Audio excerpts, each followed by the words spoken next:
I'm here with. Lex Rofberg, hello. Hey, we're going to do a live episode of Judaism Unbound today, but we're going to first do a little bit of setup. So, what I think of this as being how you're seeing how the sausage is made, and it ain't pretty. Um, that's why we don't like to see how the sausage is made. Especially first thing in the morning. I know, first thing in the morning on live, it turns out that when you're doing a podcast, you can reschedule everything. When you're doing live TV, and you hit your snooze a few too many times, it's a situation. But here we True. are. By the way, I should say it was me that hit the snooze too many times. I also made it with like a minute to spare, so not All right. so great on my end either. All right. How's my audio? I feel like it's a little the gain's a little low, but maybe it's fine. It sounds fine to me. Okay, good. And I think we should still record on our two sides. We can wait to press it till we're sort of in it. But Yeah. if you What do I do to do that? you're the host, so I mean, I think if you Oh, just I record locally with Zoom, that's fine because I'll do right. Audacity. But I don't know Um, that I am recording locally with Zoom. Meaning oh, it might this be the this cloud. meeting. Yeah, is there a way to change that? Well, when you go to record, does it give you an option or no? No, it's just there. So but wait, Then I would just set up Hindenburg. yeah. Uh Let me just maybe it will. Oh, this is really riveting television. Yes, indeed. I don't like to see how this is. Okay. All right. Yeah. Well, I'm definitely setting up Hindenburg. So Okay. okay. Hindenburg, by the way, for those who would like to know, is a software for recording of podcasts, or recording of As radio. is Audacity, which I fondly call chutzpah, because they're synonyms, Audacity and chutzpah. But anywho, Dan, let's talk Yes. through the episode a little, where we're going. Okay. Hold on. Okay. So I think like we talked about, we'll just I think it's we want to talk about this time, and I have some angles, Great, me too. and we should talk about that it's our 4 years in episode, pretty much. We'll start there. And then I think we should set up Jubilees. Cool. Okay, I'm ready. Okay.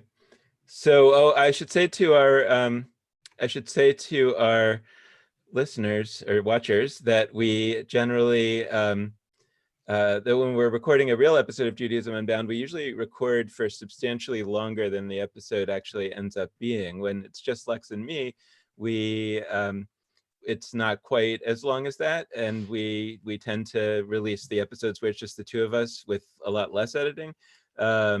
But we still would typically release a longer version. I think we may do a little longer today in edit, but partly because we're so strung out setting up Jewish Live, we're trying to reduce the editing. So I think we're going to try to go for not too much longer than the typical Judaism Unbound episode, meaning hopefully less than an hour. Unless we don't like sort of, and we think we need more material, then we'll go a little bit longer. But that's basically the plan. So you're not getting the exact, you're getting the live version of Judaism Unbound in the days of the coronavirus, because Yes. after this is over and Jewish Live is up in a different way, more managed, hopefully, with we've raised some money. Then we will try to go back to our normal way of recording Judaism Unbound podcast. But we welcome you to this version. The Yep. other thing that we typically do is that we record the introductions and the welcome in post-production. But also, to save time, I think we want to give it a shot to do it today. So Lex, I just want to verify we're on episode 217, right? I'm 98% sure of that, but just gonna make sure. And And do you have a title? I Hey don't. everyone, you're seeing the level of prep. Right. Um, I don't really, but we could call it 4 years in. We I could. think we should avoid. I think if we go with maybe you just call it Jewish Live or I think that some of those titles have gotten fewer listeners when we've done like. I'm good with Jewish Live at least, and we'll see Yeah. if we want to do something different on the other end of it. But Okay. that Yeah, we that can always actually record makes that. what I like about Jewish Live, by the way, and like I don't know, maybe I'm slow on the uptake here, and it didn't really occur to me until recently, is that it also says Jewish Live, which I think is a good message. You know, and it's Interesting. also sort of like Am Yisrael Chai, you know, in a way. So Interesting. I yeah, I didn't notice that. That's yeah. that's So yeah. so I think that I like the double entendre as Yeah. unintentional, but Well, it we're makes gonna sense do for what this we did time. with Judaism Unbound also, which is we had a couple hidden meanings to Judaism Unbound at the beginning, but over time we've gained like 7 more that we realized like a year or 2 years after the fact and retrojected onto our intentions. Like, oh yeah, we totally meant to have these 6 different hidden meanings of Judaism. I'm sure we'll have those. Right, I would say they were Also. hidden meanings, also hidden from us. Yes, um, yes. but no Truly less deep. real, because I think, you know, like they were probably Yeah. in some spiritual way Yes. present. What are some, revelation is an unfolding process over time. It is not a one time situation, something like that. Right. Yeah, we Okay. should jump in. Um yeah, I think if you do the title as Jewish Live, and then if we decide at the end something else makes sense, then we can just record another Okay. This Is at the end. Cool. Okay. All right. Okay. And by the way, I'll also say that we, you know, if you hear stops and starts, you'll see how an edited podcast goes. When we know we've made a mistake and we know we want to edit it out, we'll take a breath and say it again, and that'll give Lex, who's our editor, the way to easily cut it out. So you'll see some of that, and hopefully you now that you'll see how the sausage is made, you will still want to eat the sausage. Okay, here we Yep. go. So recording. Oh, So you said with Hindenburg. yes, I'll but I just would kind of have stop. forgotten to press it. So thank you. Yeah, Okay, yeah, I was pretty sure of that. great. Recording in 5, 4, 3, 2, 1, go. This is Judaism Unbound, episode 217, Jewish Live. Welcome back, everyone. Wait, let me do that one more time, only because my gain on Hindenburg is too high. Okay. Okay, here we go again. This is Judaism Unbound, episode 217, Jewish Live. Welcome back, everyone. I'm Dan Liebenson. And I'm Lex Rofberg. And we are here doing our first official live Judaism, or actually what I was calling it was Judaism Unbound Live Pandemic Edition. I don't know if that's a good name, but that is what I've been thinking Catchy about it. or something. Yeah, something. Yeah. And it is the first recording of Judaism Unbound that we are doing in the and it is the first recording of Judaism Unbound that we are doing in this weird coronavirus era, where we are recording it live in front of a studio audience, so to speak, and then it's going to get turned around and put out as a podcast really quickly. Last week, we had B'nai Lappi in conversation with me, which turned out to be a Judaism Unbound episode, but it wasn't actually intended that way initially. So it was a retrospect Judaism Unbound episode that was live. So this is the first one that is live and intentional. You're telling all our secrets, Dan. I think that this is the time for that. Yeah, no, I know. I agree. It's just, rattling them off in the intro, one after the other. I love it. I really value our listeners and their maturity. I think they can handle it. Yes. So before we get started, I would like to say a couple of things, because we usually, when we do an episode where it's just Lex and me talking, that's the opportunity that we typically take to ask for support. And I'd like to do that today again, but in a slightly different way. The first thing that I want to just mention, and we're going to talk about this in the discussion, is that as y'all who are watching this know by definition, and those who are listening have heard us talk about it a couple of times, that about 3 weeks ago, we launched a project called Jewish Live, which was meant to be a response to the situation that we're now in due to the coronavirus and due to the physical distancing. The idea was that because we are now in a situation where basically all live Jewish events, I mean, I would say not basically, all live Jewish events have been canceled, that there was a sense that what are people going to do who are looking for a Jewish thing to do?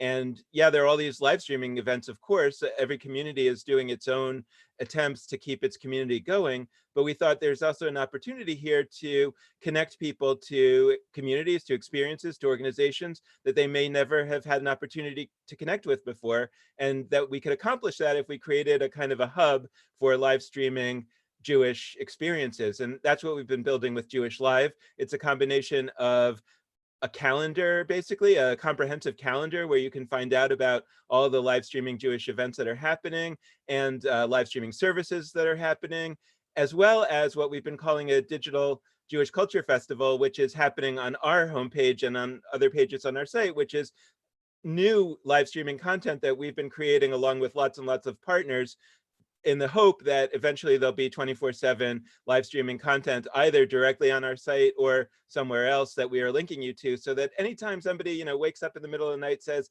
I really want to do something Jewish right now, and because of the sense of social isolation, I'd rather do it and rather experience something that's actually happening right now, that you can just hop on to www.jewishlife.org and you can get there. I think of it as a calendar that combines beaming from Star Trek, because not only do you find out when an event is, if it's now, you can just be there in just as good of a way as anybody else is there. Now, that's not going to be true forever. We'll talk about the long term of Jewish Life some other time, but that's that.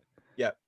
Every Jewish podcast has at least a minimum of one Trekkie, and we have our one. I am not there yet. I wouldn't be surprised if at some point I end up becoming one, but we've got it covered.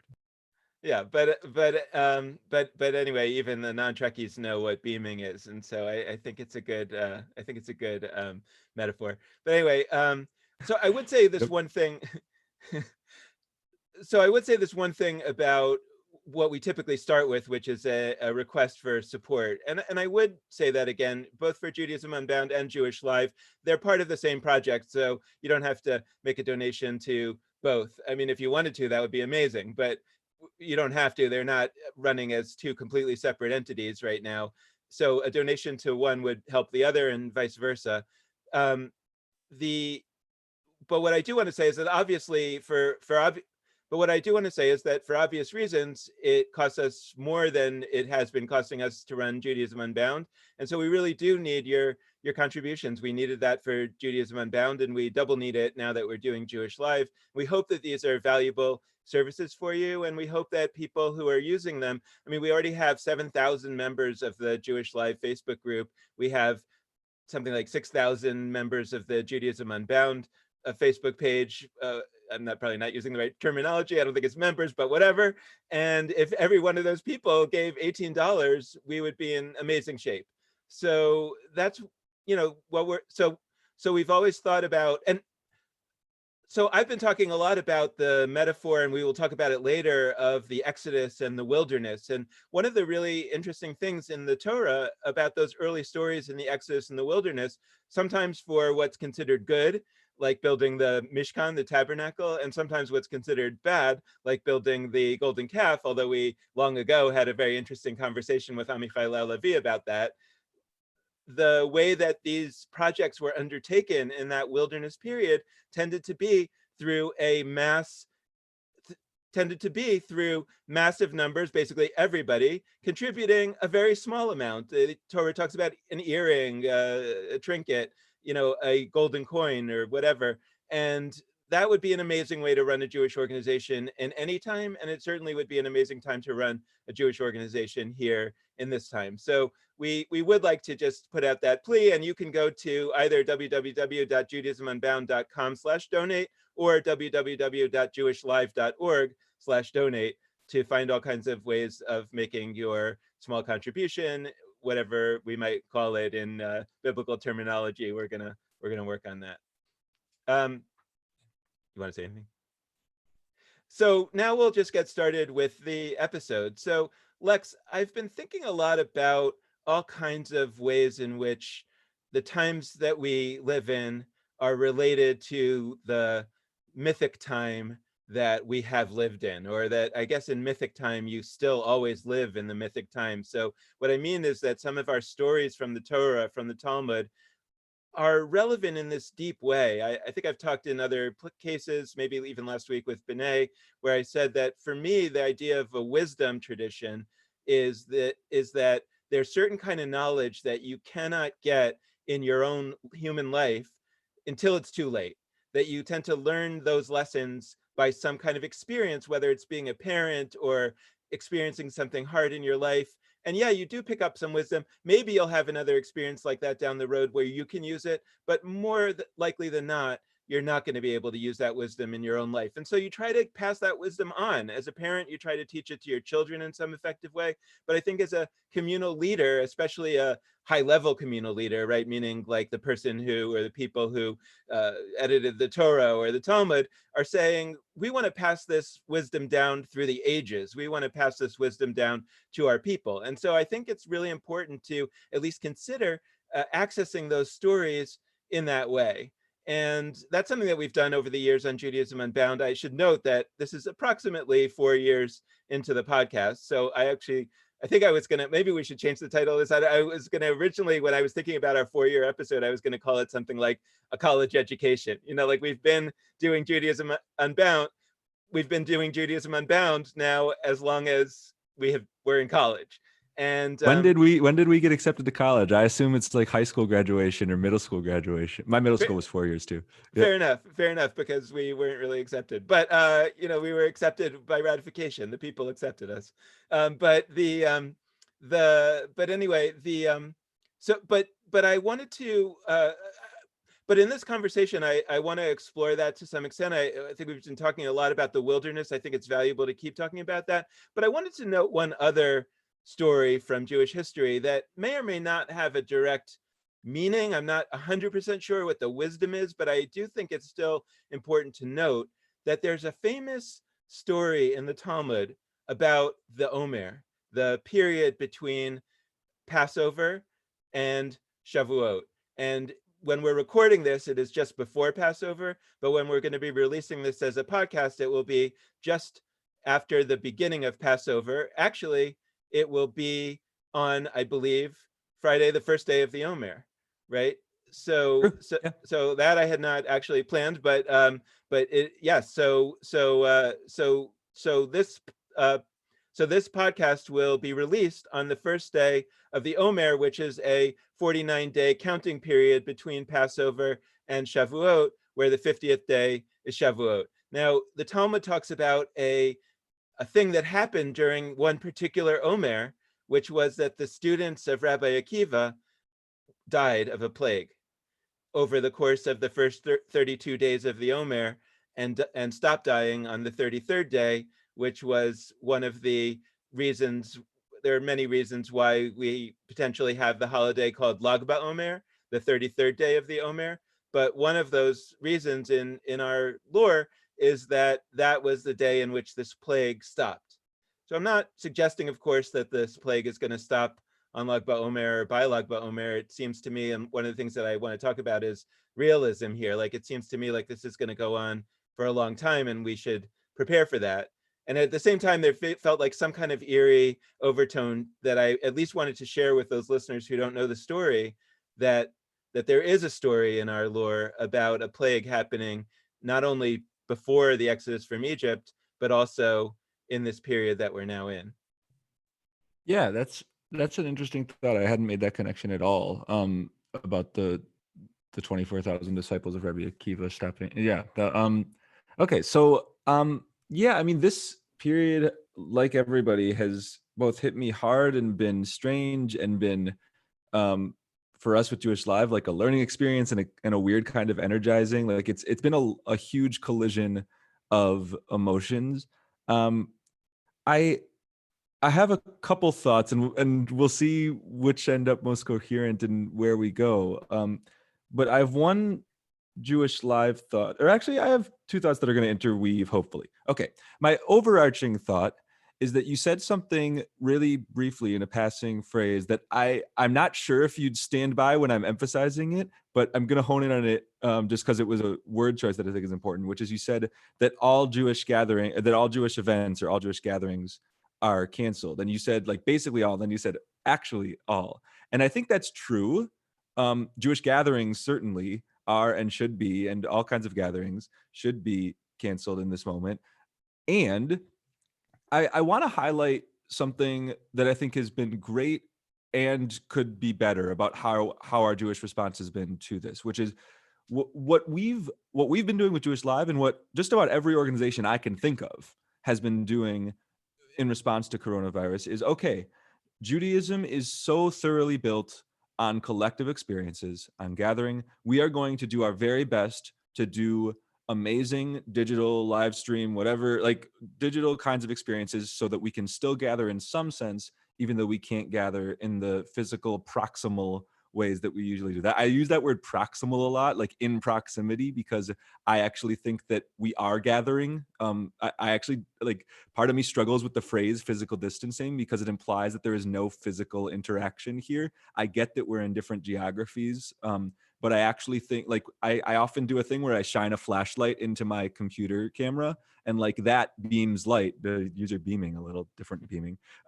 that shines light on the other people's screens. Like, there is a level of interaction here that I think we trivialize. But so for me, it's not quite physical distancing, but there is certainly a huge difference. But so that's one thing. And what I wanted to say is, I think there's another side of this, which we haven't done as good a job on. There's two streams of responses that could happen. One is, okay, we're going to keep doing incredible collective experiences, gatherings, and migrate them to digital formats. We're doing a better job with that now than I think we've ever done in digital format before.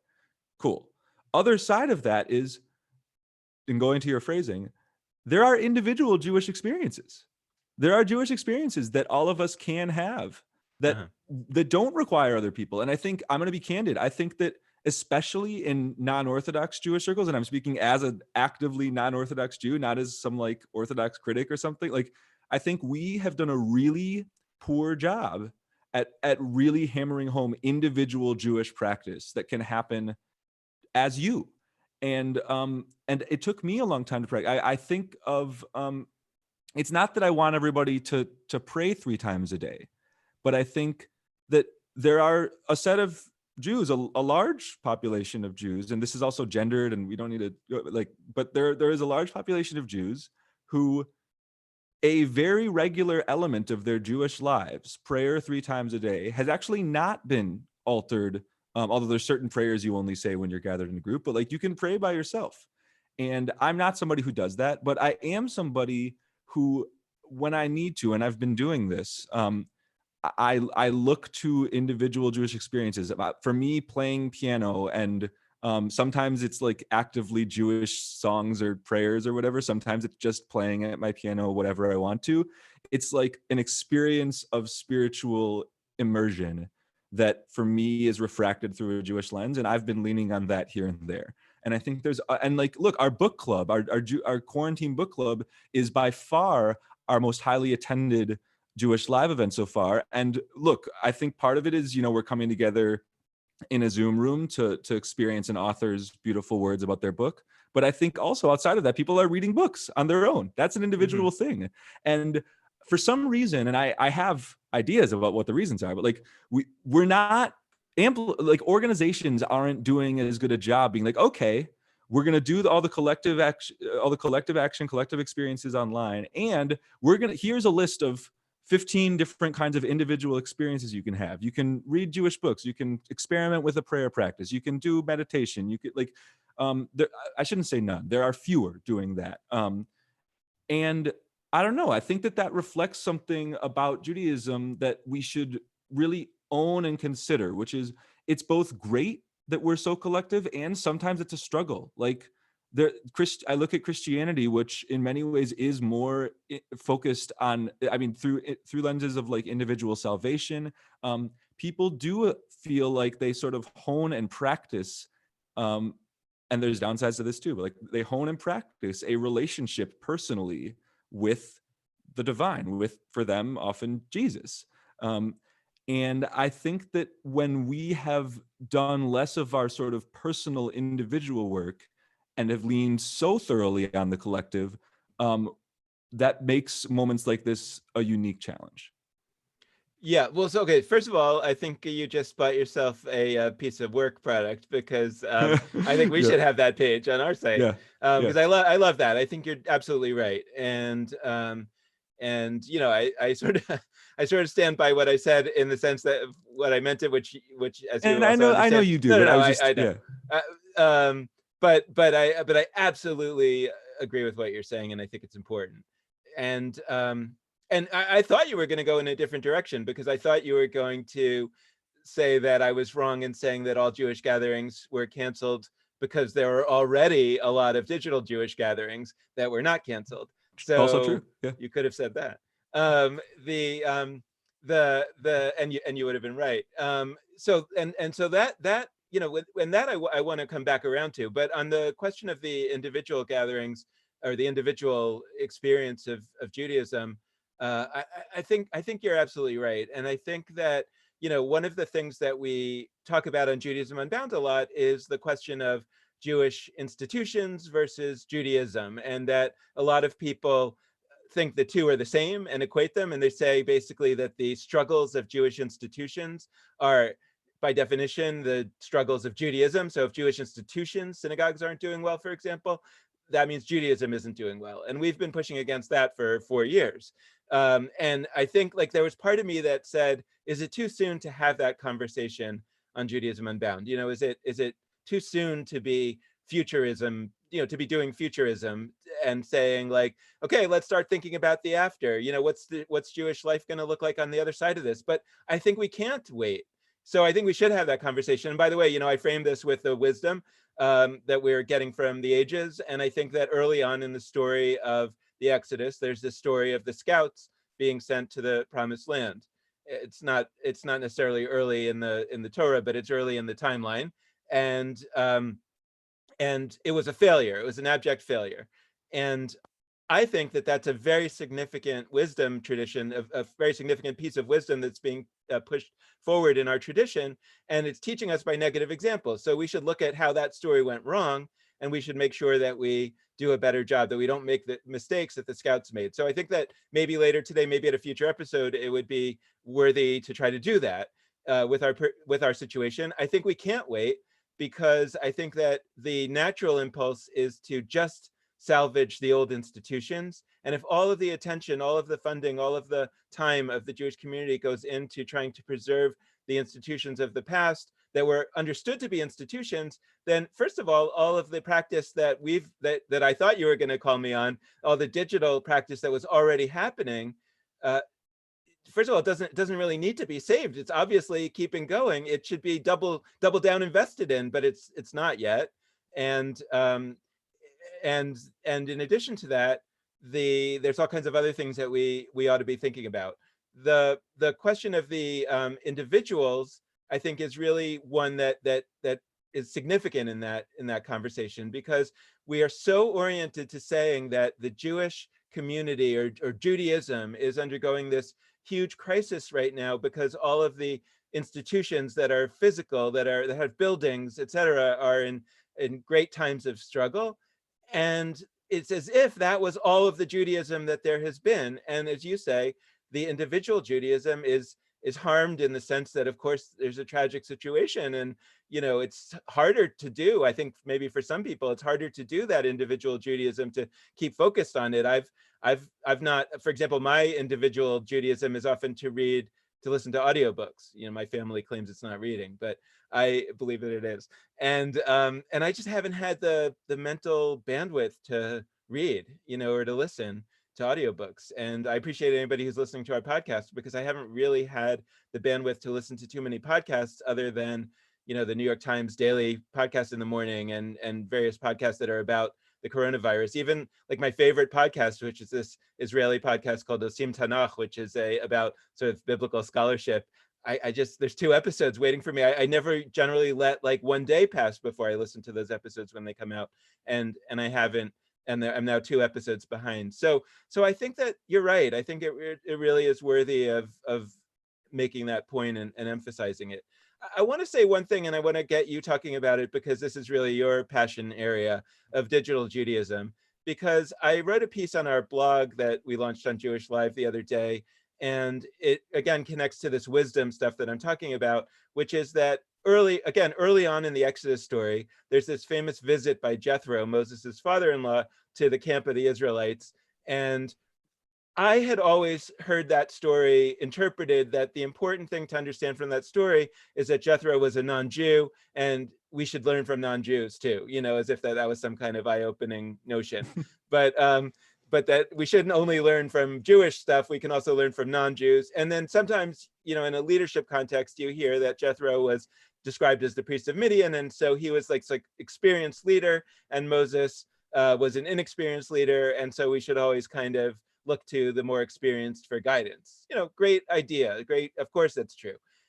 What I didn't see until this experience was that Jethro is a man of the wilderness, and that basically this entire group of city folk, slaves albeit, but city folk, people who only know how to live in a city, only know how to live in Egypt, all of a sudden find themselves in an alien environment that they don't know a lot about, and that's scary, chaotic, not as good in certain respects, and they're very frustrated, Moses is not leading them very well. There's all kinds of problems that they're facing. And this man who lives in the wilderness comes and says to Moses, like, I know how to live here. Let me help you. And what I want to talk about a little bit is the digital wilderness piece, where the entire Jewish community, it's like, I feel like we woke up one morning and we looked out our window and the entire Jewish community was milling about in our front yard. They just showed up there. And within the Jewish community, there's all this, all this nervous energy about how are we going to do this digital stuff. And I feel, and I'm not saying this only about us, I just feel like there are a lot of people that have been out there. We talked with Denise Handlarski from secularsynagogue.com last week about this as well, that there's so many people out there who have been doing this stuff, this digital stuff, for a long time and really take it seriously. And at least there's an opportunity to share some best practices. And I don't mean like how to use, stream from Zoom to Facebook, although that too, but I mean, just in terms of like thinking about this medium and how it can be really great. And also, I think that there's a possibility that, maybe at the end of the day, that's not what the institutions want, because they're hoping for the time when this is all going to be over and they're going to go back to the way things were. But I don't think that's going to happen. And so then, in a way, the digital becomes an even bigger threat to the physical institutions, because it may be that this is a time when the digital stuff gets more and more people on it, and for that reason they're kind of not going to go back to the old. And I think that's really scary. And the question and I think that's really scary, and the question is kind of like, what might we be doing about it? Yeah, I love the Jethro point that you made, and for people who really want to dive deep into that, you and B'nai Lappi last week had just such a beautiful exchange about that, and even connecting it to questions of leadership by queer folks, both sort of lowercase q queer and capital Q queer. Right. B'nai Lappi has two different senses of queer that she uses.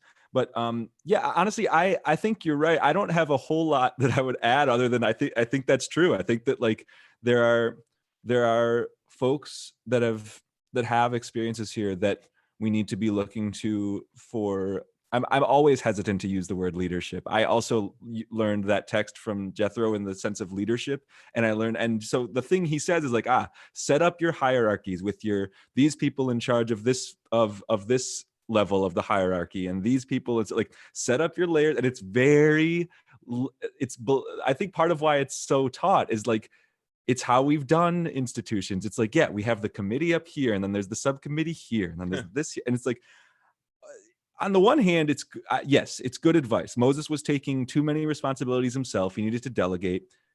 Did he need to delegate in this super top-down way that's like still ultimately centering him? I don't know. So for me, I do want to learn from the fact that Jethro has that experience, but I want to throw it all up in the air. But basically, I mostly agree. But And I think that my intent was more that you could talk a little bit about like digital Judaism, because meaning like, yeah, I'm saying that I think that this is the moment for digital Judaism to, and we know, and we know that, and everybody agrees with that now.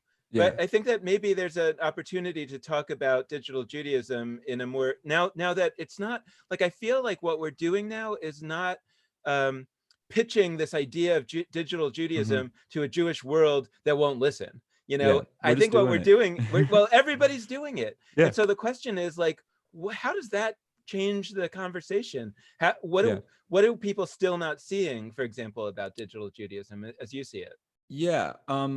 Great. Okay. So that's helpful. I really do think there's more to praise and be happy about, in terms of, obviously that's not true of the world, but like in terms of how we are going about responding Jewishly to coronavirus. I feel like there's a lot of good. I feel like people are learning very quickly. Folks who had never entered a Zoom room until like 2 weeks ago are now proficient in various skills. I can, by the way, I can say Zoom on people know what that is now. Like Right. almost everybody. Zoom, for those who might not, is a video chat platform that has become super, super popular, not just in Jewish circles, but everywhere in the midst of this crisis. Yeah, so there's a lot of good to say. I still think, and part of what I want to say, and I'm doing the same thing I did before. I know you didn't mean this, but I'm like honing in on some language you used. We digital Judaism, I talk about it in this grand monolith way, like digital Judaism, one big thing. But what I think we need to start doing in the midst of this crisis, since there's just so much quantity, and so like we need to really hone in on what different kinds, in the same way we would look at a Jewish community of whatever city and say, okay, there's different institutions doing, filling each niche, doing different kinds of things. Like what are the different subsections, parts, modalities of digital Judaism? Because it's not like in the world there are 11, 15 arbitrary number of Jewish institution types, and one of them is the digital ones. Like, no, there are lots of different types of Jewish institutions and Jewish practices and Jewish whatever, and there are and there's different ones um, online. So here's what I mean. One, there's a huge distinction to be made between digital Judaism that is happening.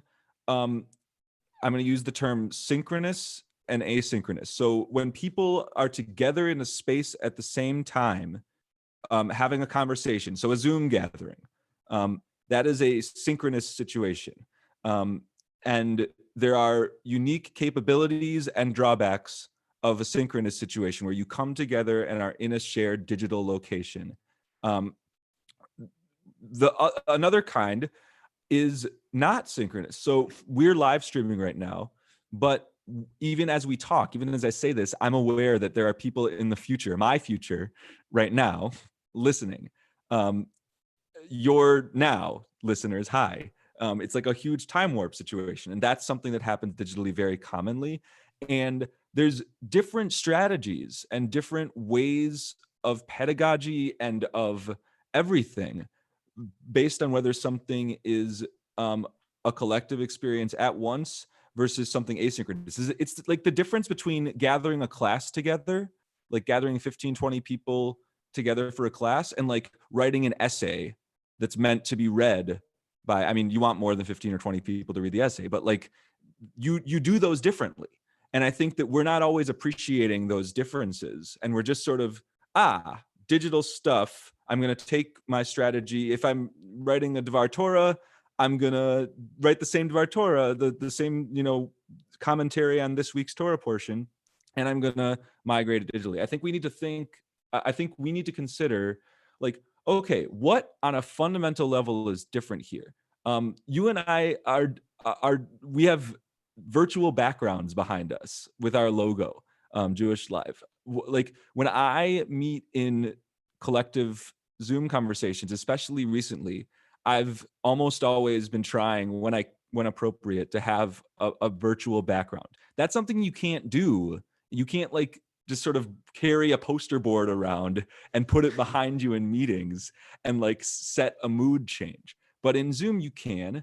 And I think that there's an important, it's not just trivial, like it serves a purpose. If everybody is down in the dumps and you're trying to have a joyous gathering, setting virtual backgrounds where, you know, you've got festive whatever behind you is a huge deal and sets a tone shift.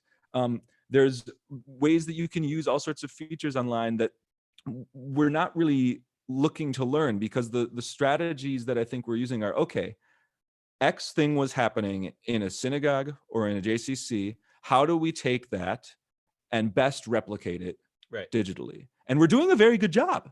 Like, and I'm doing some of that too. I like mapped out my whole Afikomen hunt, and like that was, but what I did with that was both replication and, I don't know, innovation, something new. And I think that what I'd say about digital Judaism is we've had a good, I don't know, honeymoon period or something. We've had a good few weeks of orientation.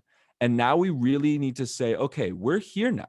We're collected. We are gathered in a big crew in the digital world. You and I sometimes start off presentations with like, what would you do if there were 13 million Right. Jews that were part of one community? And what, of course, the punchline is like, there are 13 million Jews that have access to the internet in one form or another. So now we're here. So what do we need to exist? What would we expect any large Jewish city to have? How many synagogues? How many JCCs? How many everythings? Book clubs? Like, we got to do that now. And it can't be that we're just sort of taking the on the ground versions and migrating them. We got to also think, okay, we're on this new turf. What fits this modality best? Yeah. You know, actually, as you're talking, it's occurring to me that my synagogue has been doing something that I don't know how many other synagogues are doing. We're doing it, our synagogue is doing it largely for a technical reason, which is that our cantor really thinks that the music quality on Zoom is not good enough. And she really wants the music to be wonderful. So she wants to do the musical part of the services, the live streaming services, on Facebook Live, because the Facebook music sounds better. And for technical reasons, I think that now they could sort of solve it and figure out some ways. But in the first week, they didn't really know how to do the music on, to make the music sound good, and then the community part be real, because obviously the community feels more real if you're in Zoom, because you can look at the other people and you can talk to the other people potentially. So what they ended up doing was splitting it so that that first there's an hour of prayer and music on Facebook Live, and then there's they stop the Facebook Live part and say, everybody regather on Zoom for the Torah study led by the rabbi and the discussion among the community. And a lot of people, like, there's been some issues like, oh, I don't know where the Zoom link is, I forgot the password, but for the most part, it's working. And it was not intended this way, I think, but as you're talking, I was reflecting on how, maybe this is kind of getting at something, because I actually don't think, like, one of the things that you asked, in a city of 13 million people, what do we need? Now, we could say, well, how many synagogues would we need in a city of 13 million people? But if we're talking about 13 million digital people, or people in a digital city, the answer might be one, right? The answer, and not one, but 3, 4, right? Whatever. But the answer is not necessarily the number that currently serve 13 million Jews, because if the service is amazing, then why do you need more than one? The answer would be because of community. I mean, there's other answers like, we don't like that denomination, we don't like that, there's a synagogue I would never step foot in. Okay, so you need at least 2. But the point is that there's a lot of possibilities about how to have a compelling. But the point is that there's a lot of possibility that the great will rise to the top. And the one thing that I want to say, though, the way that doesn't get, and I know that you have thoughts about this as well, but what it doesn't necessarily get is that sense of intimacy, right? So we might have like thousands of people coming and eventually seeing my synagogue, Rodfei Tzedek in Chicago, really great music, come and listen to it live, or watch it live on Facebook Live on Shabbat. You can, by the way, get to link to there and all the other services from our website at Jewish Live. There's a whole set of pages about how to do that. We can talk later, by the way. I, as a non-service goer, generally, I've been going a lot digitally and actually liking it. So let's talk about that later. But but but I could imagine thousands and thousands and thousands of people coming on Facebook Live to participate in this service, and what they would lose is the chance to interact with others. So I wonder if a new digital organization might be that, let's say each mega synagogue that might have 10,000 people coming to the prayer service online would have a sort of a small groups approach that would say, okay, now everybody's going to be sort of assigned or choose to be in a community of 50 or fewer that is going to gather together after the singing for community building study, however that manifests. Maybe it's going to manifest in different ways, in the way that we create these 50 different, these communities of 50 is based on shared interest, or these people like to study Yeah. Torah, these people like to do something else. So that's where I think, like, when you were framing it, saying like, don't just imagine that we're going to replicate the same institutions that we had physically online. That's not necessarily right, and it's probably not right. Yeah. Yeah, well, first, so the intimacy point is really important. So I'd say a couple things. One, we dressed, and I'm going to say this bluntly, I really think this is one of the biggest truths of Jewish life that we don't talk about enough. We overestimate the amount of intimacy in Jewish spaces, always. Right. We think that the average person, and the we here tends to be people that are centered in those institutions, that know a lot of people in the room, that have a sense of intimacy. If we're you were just using as an analogy a Facebook Live service with hundreds or thousands of people. So the comparison there is to a synagogue service or to a Jewish gathering or something with hundreds or thousands of people.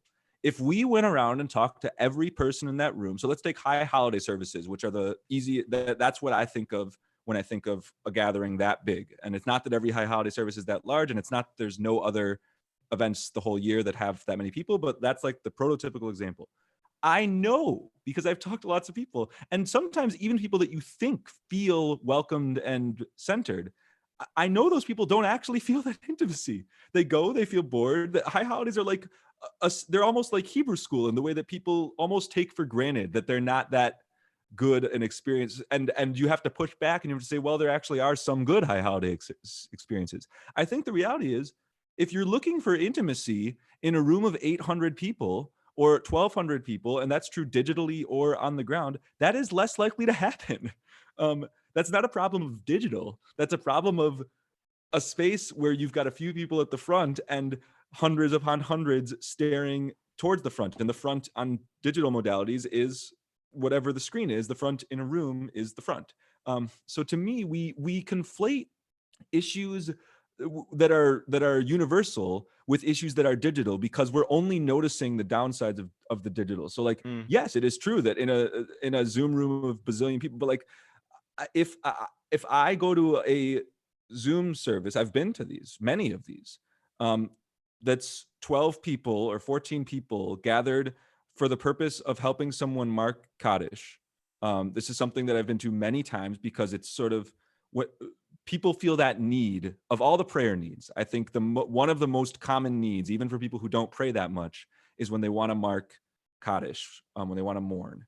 And so digitally, whatever you sort of need the most is often what you create. Necessity, the mother of invention, all that stuff. And I will tell you, I've been in plenty of Zoom rooms with tears, with deep emotion. Often, I will be honest, those have been Zoom rooms with people in them that have met each other on the ground before. I don't think that's a criticism, by the way. I think the inverse is also true. When you first meet people online and then you meet in person, there is often a deep intimacy there as well. We just have to actually try to do that. But I often struggle, because it feels to me like we're saying a bunch of stuff doesn't work without trying. If you dropped a synagogue out of nowhere and had a pop-up service once every few months and random people came, and you didn't do like small community building like you were talking about with the intimate groups, you wouldn't there wouldn't be a sense of intimacy. There is a sense of intimacy because you build over a long period of time, and you really work, and you create a shared space, and people grow to love each other and grow to support each other. If you make 3 Zoom services spaced out a month apart, and different people go each time, or like, of course that's not a problem with Zoom. That's like we didn't do the basic things that are likely to lead to intimacy. Now, I think and claim, and I will continue this claim because I've experienced it myself, that when we try, it's not 100% success, just as trying to create a sense of intimacy on in proximal situations on the ground is not 100% success rate, but like you have to try in order to achieve the thing. And what I'm pleased with is that people are trying right now. And but the places where, but what I haven't seen is so much like we're going to set up a new space that isn't a congregational space, and it's people who haven't met each other, but we're going to build that sense of community, that sense of support, that sense of mutual mutual helpfulness, assistance. Like we can do that. And I think we will. We're still so early in this process. I'm not saying this with like a raised fist at the world, but we have to be ready to say that that's possible. And once again, just to be really crystal clear about it, I've had joyous celebrations with people. I've seen some beautiful things about bar mitzvahs happening digitally. Some that I've heard were beautiful, some that I've heard were tough. So like, I'm going to a baby naming later. That's amazing. And by the way, there was an article a few years ago about a conversion that happened digitally that like caused lots of controversy. I feel like the level of controversy with all these things is much lower. And I hope that sustains. I think it will sustain. No, that's fascinating. I just want to emphasize that because, a year or two ago, there was a digital, like somebody converted to Judaism digitally, like the rabbis gathered digitally to do the conversion and everything. And it was like, first of all, it was a news story. And second of all, it was like, there was negativity about it. And of course, like, I don't know what people are doing now, but I mean, it's like obvious that of course, like people are going to be doing that now. And it's like, well, then let's go back 2 years ago. Like, why was it so bad then? Yeah. Well, that, by the way, that links to something you said before about futurism. You said you were nervous about doing futurism so quickly. And I had a thought yesterday. You and I haven't talked about this yet. I hope it's good. I think it's good.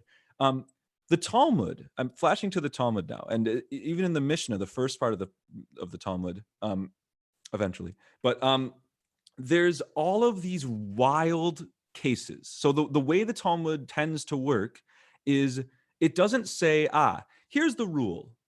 Here's a rule, and then we're going to give you examples. It starts with sort of random examples of stuff that happened in the world. And then from those random examples, it creates rules.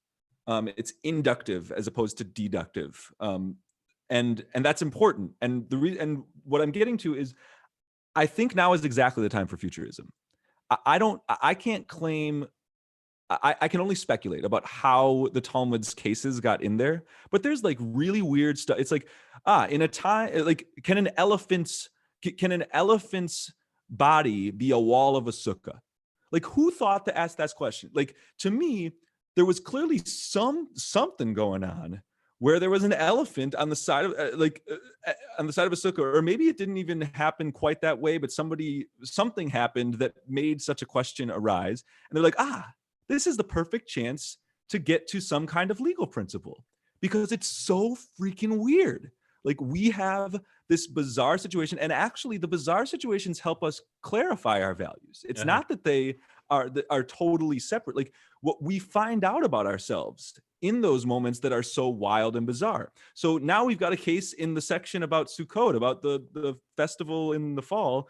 And when we're talking about the rules, when we're in the midst of figuring out how many walls you're supposed to have, what can the formations be, we flash to an elephant. Like, what? And so right now I'm picturing we should be considering what are our elephants? Like, we're gonna create some cases that are like, you have no access to any human beings. You can't gather more than 3 or 4 people. I mean, in Rhode Island, there's a rule from the governor that you can't gather 5 or more people. I think in most states that is now the case. Certainly 20, or like certainly all the states are at least like 10 or 20 are forbidden. And like, if we were writing a Talmud right now, we would have a bunch of stuff about like, you have no access to people. In 500 years, we'd look at that and be like, what are they even talking? Like, why? Like, there's people around. We can do, like, why do we even need to go there? But it's because we do need to go there. And so I think the futurism is explicitly necessary right now, even as it feels wonky to do so, because this is when we find out about ourselves. This is what we can use to figure out what do we actually stand for. Right. I absolutely agree with that.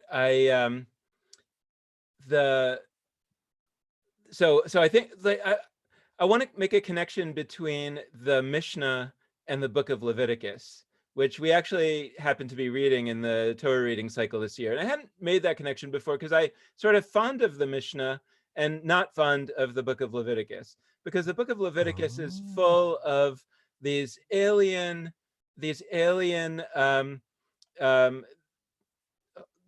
hold on one second.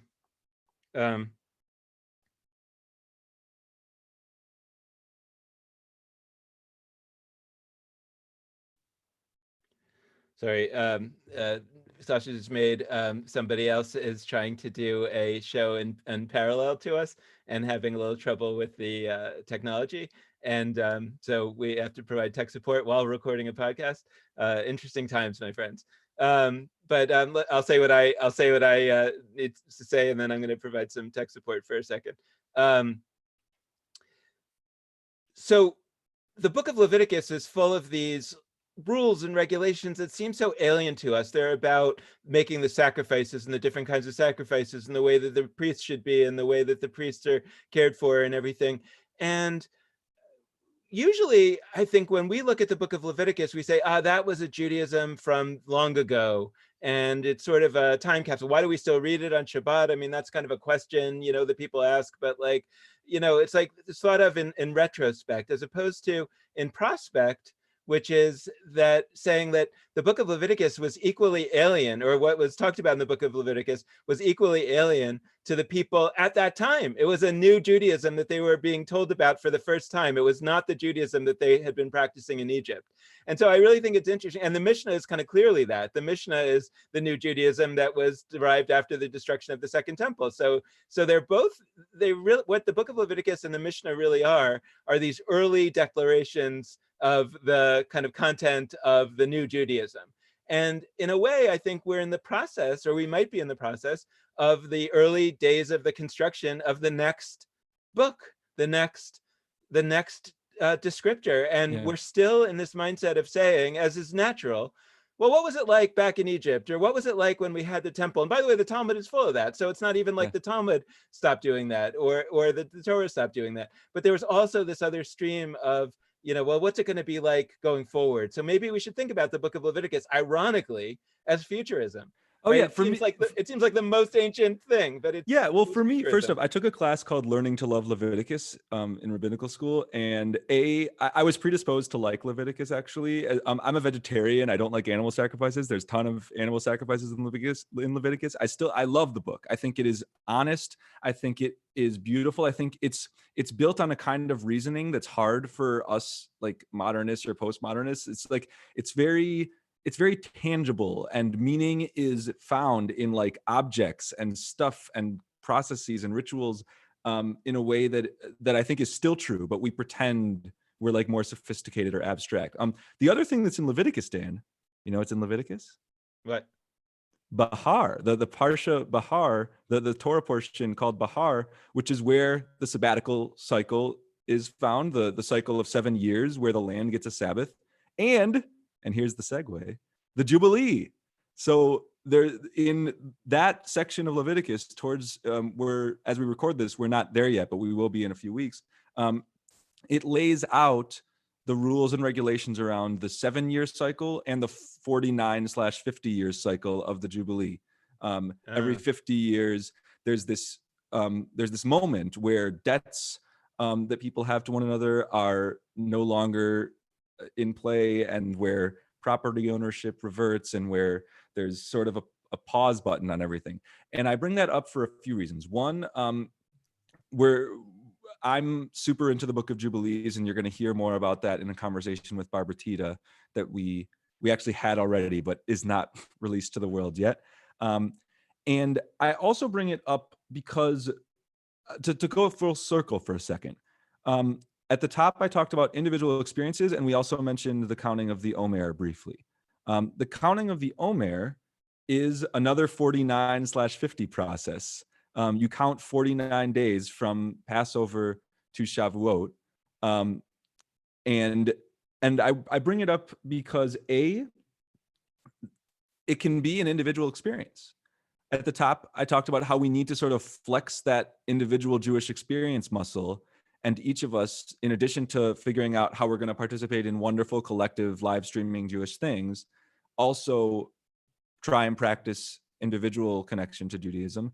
The Omer is a perfect test. Like, can each of us more deeply lean into that ritual in one way or another in a moment where we can't do all sorts of other kinds of rituals? So all it is on paper is saying a blessing and like counting a number. You count up to Shavuot, you count up all the days.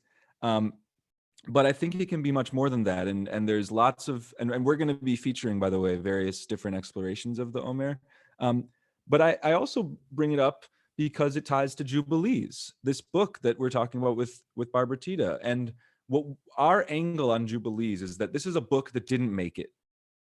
This is a book that didn't make it into the canon, the set of books that we now call the Tanakh or the Hebrew Bible, or that Christians refer to as the Old Testament. Like, Jubilees is not there for anybody except for Ethiopian Jews, who actually, interestingly, did decide that it made it in. And it's an interesting book. We talk about it with Barbara Tita, but mostly I want to talk right now about the books that didn't make it. I want to take this moment to think about all of the pieces of Judaism that have been sidelined that actually could serve us right now. My take is that numbers are powerful. I always think numbers are powerful. Jubilees is a book that is structured around the number 7 in a deep way. It I think is a good meaning-making modality because of that. And I think that for me, one thing I'm trying to do as an individual Jewish practice is sort of note what I can find in Jewish numbers. Passover has all its 4s and its 10s, the commandments and the plagues. The 4s are the questions and the children and the cups of wine. Like, numbers aren't trivial. Leviticus also knows that, by the way. And so I think that what we can do right now is lean into, whether it's in Leviticus, because that's what we're reading, whether it's in this counting of the Omer period, whatever it is, we can seek out the new meaning-making modality that's going to work for us in this moment. And what the key, and then I'll stop ranting, the key is that we recognize that it's not just for this moment. We're not doing this just because we're in an outlier year and we have to, and this is true, it is an outlier year, but like, we're not doing this just because, okay, we've got a 1-year veer from our path and then we're going to go back. What we have to realize is it could be that, but this could be a 1-year veer that serves a deeply constructive purpose in helping us to reconstruct or renew or reform, choose your movement name, Judaism, redesign, reimagine, all of these re's. And I once again, it's like what I said before with the intimacy piece. Like, if we try, I actually think we will succeed. I've had, whenever I sit down with people and have a brainstorm that's like, okay, not starting from a place of Zoom Passover Seders are so sad. I mean, they are sad in many ways, but like, starting from a place of, okay, we've got a Zoom Passover Seder. What are we going to do? Like, let's break down the parts. I'm yet to have a brainstorm session that doesn't yield some really cool idea. We just have to actually have them. So my hope, and to some extent, I'd even say my prayer, like, this is a rare Judaism Unbound moment. My prayer is that we actually take a second and think, what can this moment charge us with, enliven us with, that is not just for this moment, that is for the future, and that at one point in the future we'll say the famous words in the Shehechianu that say a version of who gives us life, who causes us to endure, God who causes us to endure, whatever, and brings us to this time. So my thought is, what do we do now that eventually we're going to be thanking we're going to be saying words of thanks for in 100 years or 200 years. I think we've got an opportunity to do that. Hold on a second.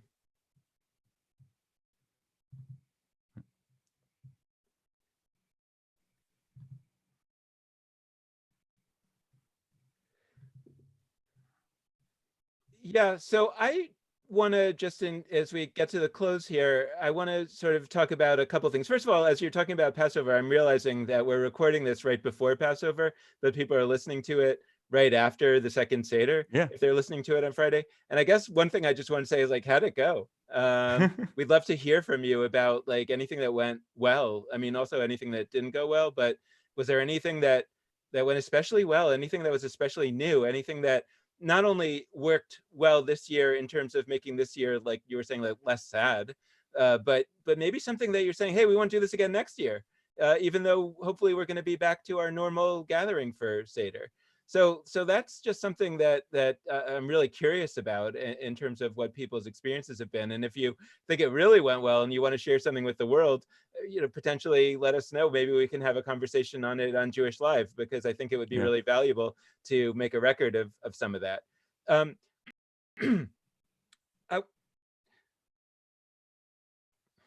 on one second, sorry.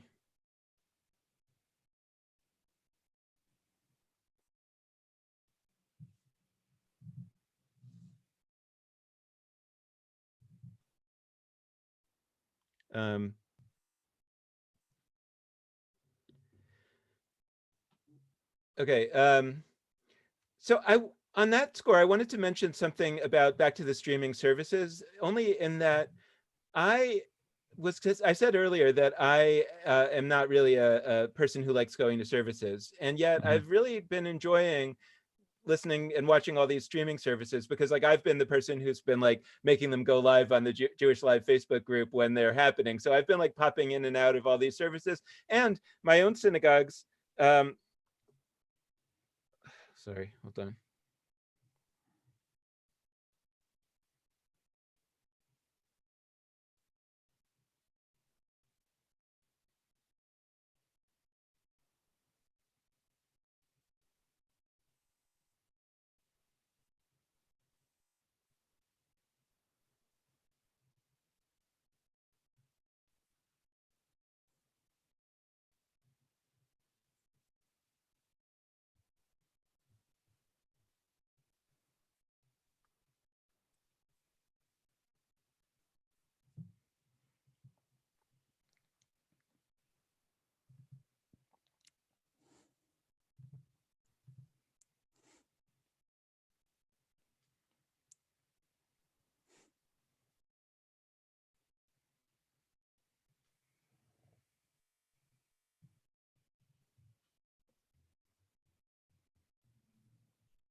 Alexa, you can be vamping. No. So just a note for anybody that happens to be watching this at a future time, we are in parallel recording this live episode of Judaism Unbound, and also providing tech support for another person who is trying to do something on our system here and having which trouble. is the truest window into the last few weeks of our lives. Right, absolutely. Doing 19 things at once. Dan, so I can say some. No, okay, that's fine. I could. So I've been really enjoying popping in and out of these services, and like I said earlier, I've actually been enjoying my synagogue service in a way that I don't generally. And that's no knock on the synagogue service. It's very wonderful. But I don't like services, and I always bring a book, and it just isn't something that I like. And I think that if you would have asked me a month ago, I would have said, like, I don't connect spiritually. I don't, I don't believe in praying, any of that stuff. And all of that is true.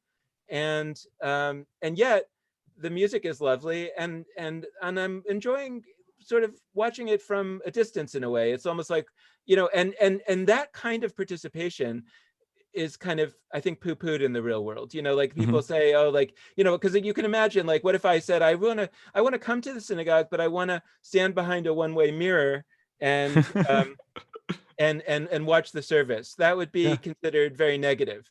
And that would say, oh, you're not being part of the community, et cetera, et cetera. Yeah. But I need y- to finish a thought, but you can talk, and No, then that was no, I need to yeah. finish that thought. But Okay.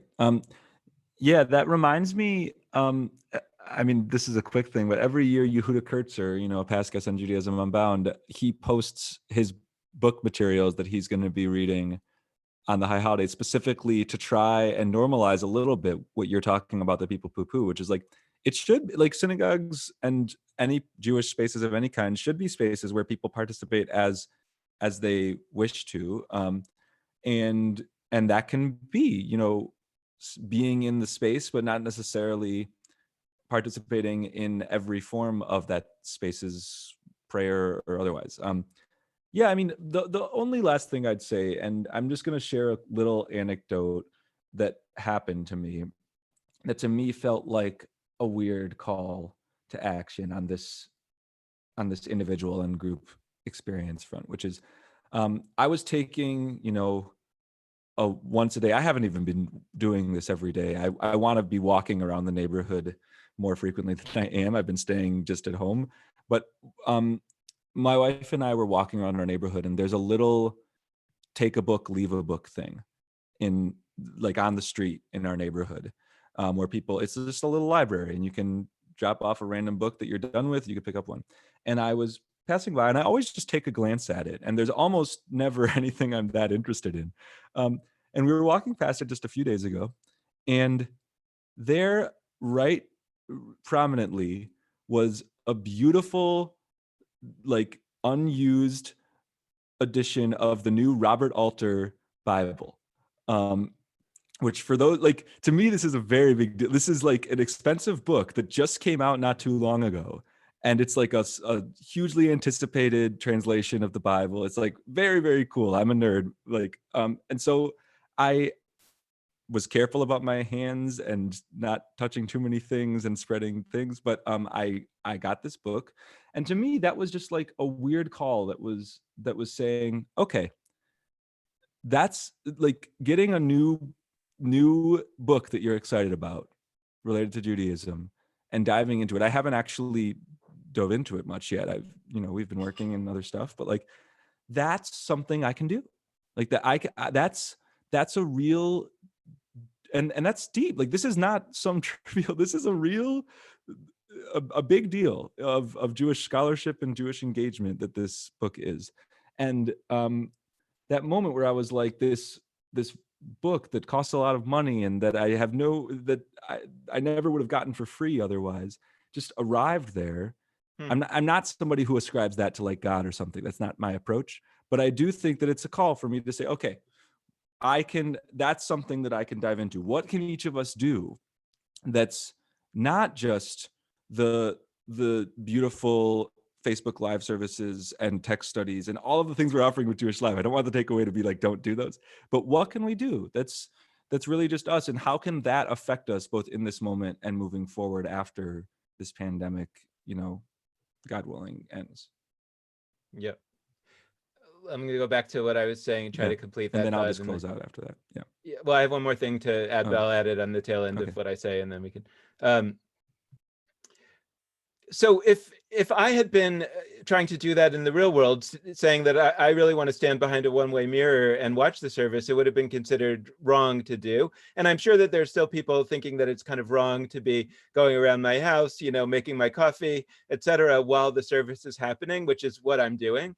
And yet I'm really, really not only enjoying it, it's not just like I'm watching a show, I'm getting some sense of spiritual uplift from it. Meaning, like, why is that wrong? And again, I don't necessarily think that people leading my synagogue think it's wrong, but I know that a lot of people would think it's wrong. I should be attentive. I should be giving it my full attention. And I get that from the traditional point of view. And what you think you're doing is praying to God, then you should give it your full attention, probably. But I don't think that's what we're doing. That's not what I'm doing. And nevertheless, I'm getting spiritual sustenance from it.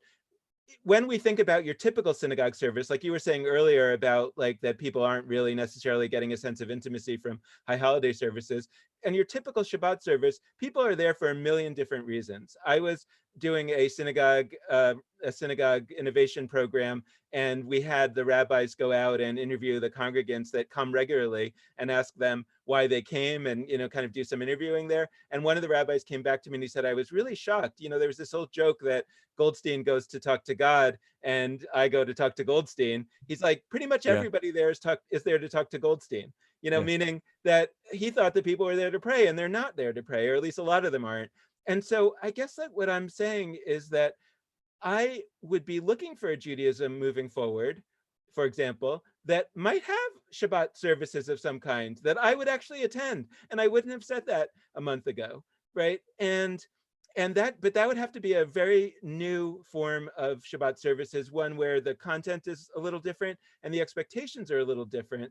And it turns out, right, that, and maybe this like ties the idea together that you brought at the beginning about the individual Judaism, right? It turns out that what I'm looking for is a more individual kind of Jewish experience, but it's not solely individual. It's involved with a collective, but it's one where like I don't have to sit there in a room quietly, where there's an expected way to behave, where even reading a book is considered a little bit out there, but it's okay because it's quiet, and making coffee would certainly be out. That's not for me. But something is for me, it turns out, right? Even with some of those practices. And what I'm saying is that I'm not going back when this is over, right? Meaning like, that doesn't mean I'm never going to show up in the synagogue, but I mean, I'm not going back spiritually. I'm going forward. And I was there already before this. Everybody knows that. I mean, that I was trying to, go in some different direction. But what I'm saying is that I suspect, and I would love to hear from listeners on this, I suspect that a lot of people are having amazing, awesome, good experiences during this period and aren't going to go back in the same way either. And I think that's something that we're going to want to pick up as we continue this podcast, especially during this period, is to do that futurism and to say, well, what might it look like on the other end of this? That might mean we have way fewer Jewish institutions. And a lot of people are saying that's tragic. A lot of people are saying, a lot of foundations are out there trying to help save these brick and mortar institutions that are out there. And that's good and understandable. And I know why they're doing it and I'm not against it. But I'm also saying that I think on the other end of this, those institutions are actually not going to have the demand that they had before, because a lot of other people are going to be moving forward somewhere else. And what I'm worried about is that the people like me who want to move forward, we're not going to have the supply.